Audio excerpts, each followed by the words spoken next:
beautiful thing to know about life is that no matter what you're going through, no matter how hard the times is, no matter how shit you think your life is, there's beauty in the struggle.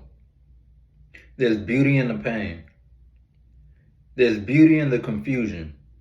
There's beauty in the hard times. We all want to wish for the good days. We all want to wish for the days that we're rich. We all want to dream about the days we have the cars, money, the women, the life that we want, the traveling. We all dream about these things so that we can forget about the things that got us there in the first place. So funny. We want to get to the success so we can forget about the things that got us to the success. We want to get to the goal so we forget about the journey on the way to the goal. But when you get to the goal, it's only sweet for a short amount of time. That journey that may have took you 5, 10, 15 years to get to is only going to be sweet for, I guarantee, not as long as it took to get there.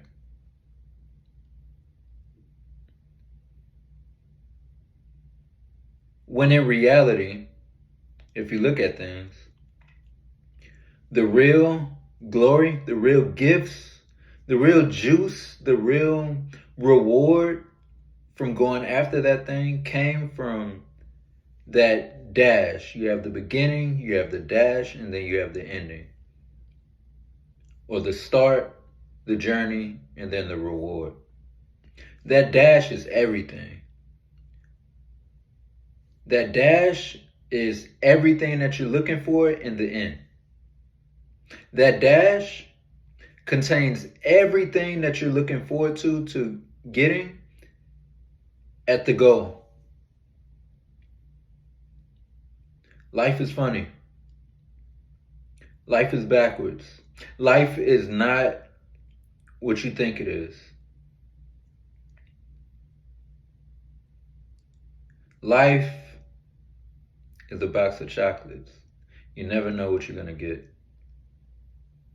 But that's the exciting part about life. That's the excitement of life. That is life. That is life itself. The journey, the unexpected turns, the unforeseen events, the things that we didn't expect. When you plan to go to California to live out your dreams as an actor, but your car broke down and you ended up in Texas or Louisiana or Nevada, or you ended up in Arizona, or your whole life took a turn for something unexpected. And what do we think immediately? Damn, this is fucked up. It's messed up. I wanted to go to California to be an actor. Now I'm in Arizona. What am I doing? What do I do now? I'm lost. My plans went wrong. Well, my friend, your plans didn't go wrong. Your plans just didn't go the way you expected them to go. Your plans took an unexpected turn.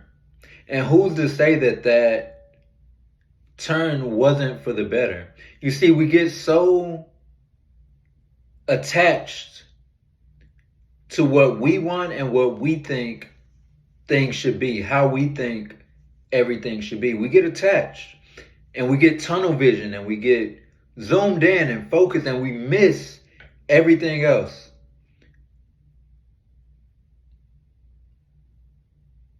What did Bruce Lee say? Don't look at the finger or you're going to miss all that heavenly glory. That finger is the goal. That finger is your plan. That finger is what you think you know. What do you know? Anything you think you know is just distracting you from better. What you think you know is distracting you from real knowledge. What you think you know is limiting you. What you think you know is crippling you. What you think you know is ruining your life. What you think you know, you should let go.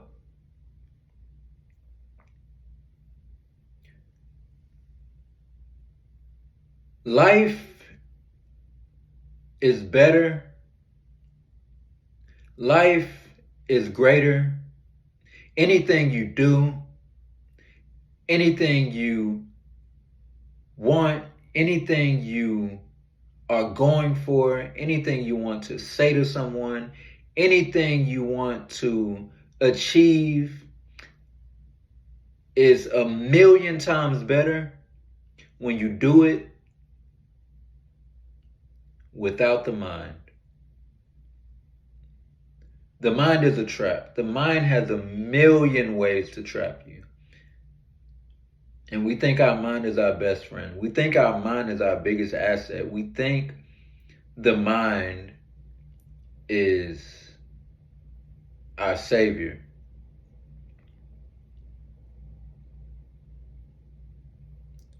The mind is a terrible thing to waste. You don't want to lose your mind. Or do you? What would life be like if you didn't pay so much attention and put so much emphasis on the mind? Because your mind will tell you opposite things about the same subject and confuse the living hell out of you. Your mind will tell you, we have this goal to lose weight. We shouldn't eat that donut, but that donut is so delicious. Your mind will tell you, last time we got angry, we destroyed our last relationship. But they just did something to make you really, really angry. Are you going to take that? Or are you going to stand up for yourself and give them a piece of your mind? Your mind will tell you many different things, but it takes discipline. It takes experience. It doesn't take books. It doesn't take someone to tell you. It doesn't take knowledge. It doesn't take information to get over the mind. If you really want to get over the mind, it takes wisdom. And what does wisdom really come from? Well, my friends, wisdom comes from experience and nothing else. Wisdom is when you read something, you get the information, you get really familiar with the information, it becomes knowledge, but you will never have the wisdom that's packaged in that information, in that book, in those words, until you have the experience. We're missing the experience. A lot of people are missing the experience. There's millions of people on YouTube, maybe not millions, but a lot. There's a lot of people out there that's running around giving a lot of information that they have no wisdom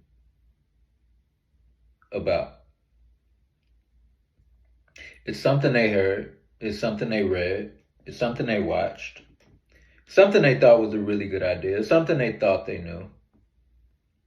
And they're passing these things on as if it's absolute truth. And they know nothing about it.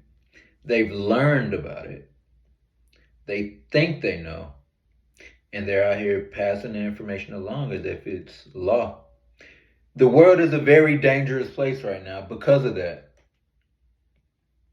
The world is a very dangerous place because we're living in a world of lots of information, lots of videos, everything at our fingertips, but we can't decipher true from false. We can't decipher right from wrong. We can't decipher this person is authentic and this person is a phony. It's a lot of imposters out here, and not saying that they're doing it on purpose, not saying that they're malicious. I'm just saying there's a lot of ignorance out here. You know, I reached a point where I can't speak on anything that I haven't experienced. And whether you know it or not, you can feel it. You know, I spent years in Toastmasters. A lot of people came, a lot of people visited, a lot of people joined, a lot of people gave speeches, a lot of people just observed, a lot of people came as a visitor with a friend. A lot of people didn't know what they were doing, but they just showed up. Some people will speak, some people won't. But the ones that did speak or gave a speech, you can feel if that person really knew, if they really believed what they were talking about, if they really went through those things, or if it's just something they read in a book the other day.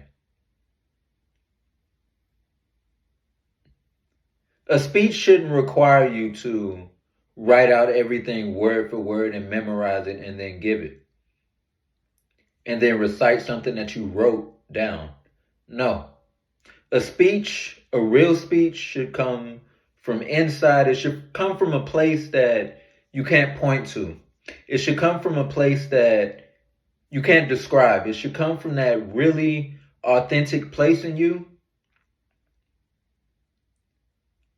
that'll have everyone captivated because they know that you know something. We all have a story.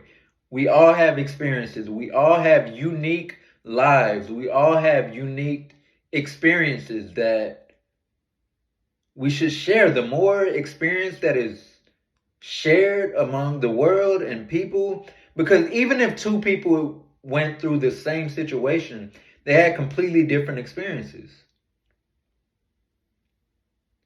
Same situation, completely different experiences. And this is what's so valuable. This is why I would love to go talk to that homeless person that's sitting on the corner and talking to himself, or just walking around or begging or doing whatever he's doing. I would love to get his story. There's nothing I would love more than to make a living, which is completely possible. I know someone's out there doing it. To just go around and talk to people. Get their perspectives on things. Some is going to be bullshit. Some is going to be enlightening. Some is going to make me angry. Some is going to make me sad. Some is going to make me happy. Some is going to teach me the things I need to know to make it through this life and go through the things that I'm going to go through in a better way. Knowing more things. I'm someone who's completely open to life. I don't believe that anything that has happened to me was not supposed to happen. I don't believe that anything happened to me was bad. I don't believe that anything happened to me was good. Anything that happened to me just happened to me. Or let me rephrase that. Anything that happened to me happened for me. Because I choose. I choose to see it that way. This is my perspective. I can give someone else that perspective. I can give the victim the perspective of this is happening for me, and it will completely change his life.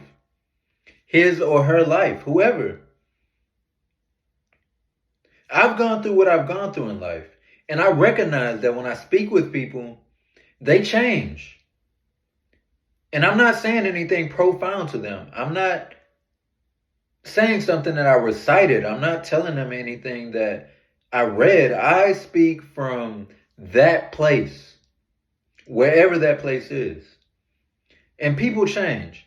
And people get value. And people appreciate me. And they appreciate my words. And some people don't. Some people completely don't get it at all.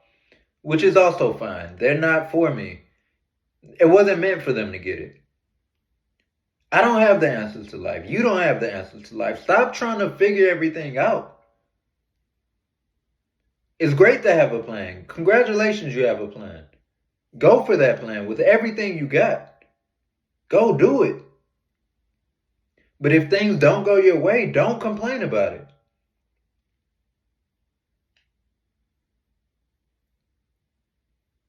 Don't say things went wrong. It's just a reflex. It's nothing but a reflex. Growing up, living in this life, on this earth, on this planet, as a human being, when something doesn't go the way we expected it, we immediately say it went wrong. I no longer do that at all. And it perplexes people. I see it. I noticed it. I talked to a woman today on the phone on my job. Her daughter was out of state. Her daughter went to college out of state and she got injured. She got a concussion, started throwing up. She didn't know where she was. She was fatigued. I recognize that. I have a traumatic brain injury. I have a lot of knowledge on that. So I was able to let her know. You may want to tell her to get checked out. She's not okay. I didn't say that, but I knew she wasn't okay. And the lady was she wasn't frantic, but I could tell. She knew she felt like she made a mistake. Oh, why did I let her go to school in another state? Why did I let her leave? I shouldn't have done that. That wasn't a good idea. I'm worried about her. I'm just a mother and I'm concerned and this and that. I would love to have told her it's not a mistake. It's not my job to tell her these things. I would love to, but I was working. I helped her a lot. I could tell by the end of that conversation. She came on the phone very angry because she wasn't able to get her daughter the health care. Other people wasn't helping her. And she came on really hostile towards me. And by the end of that phone call, her demeanor was completely changed. She was super grateful to have gotten me on the phone. She wanted to speak with my supervisors to recommend me and all these things. Look, she thought she made a mistake. That was not a mistake. It's all about the way you see life. It's all about the way you see things. It's the perspective. It's never the actual event of what's happening. It's how you see it. It's only how you see it. The life you see outside is just a reflection of what you have inside, of the feelings you hold about life on the inside. If you feel that life is shitty on the inside, you go out into the world and see what you get. See how you're treated. See how people look at you. See if the world doesn't validate what you have on the inside of you. Hold on the inside that you love life, that everyone is love, that everyone is great people, great human beings, everyone is valuable, everyone has something to give, and go out into the world and see if you can make an enemy.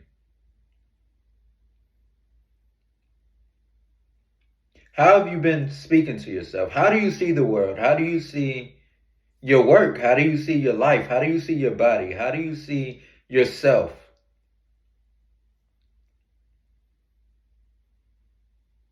Have you ever thought about that? Or are we all just running on autopilot and treating that question like it's not the most important thing about your day? We wake up in the morning and act like the most important thing we can do in the morning is not take care of our mindset.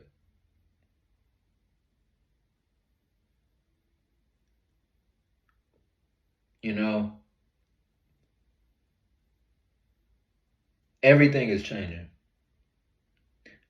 The only thing that's constant in this world is change. Are you changing for the better? Or are you changing for the worse? Because there's no such thing as standing still. So I'll leave you with that, and I'll catch you on the next one.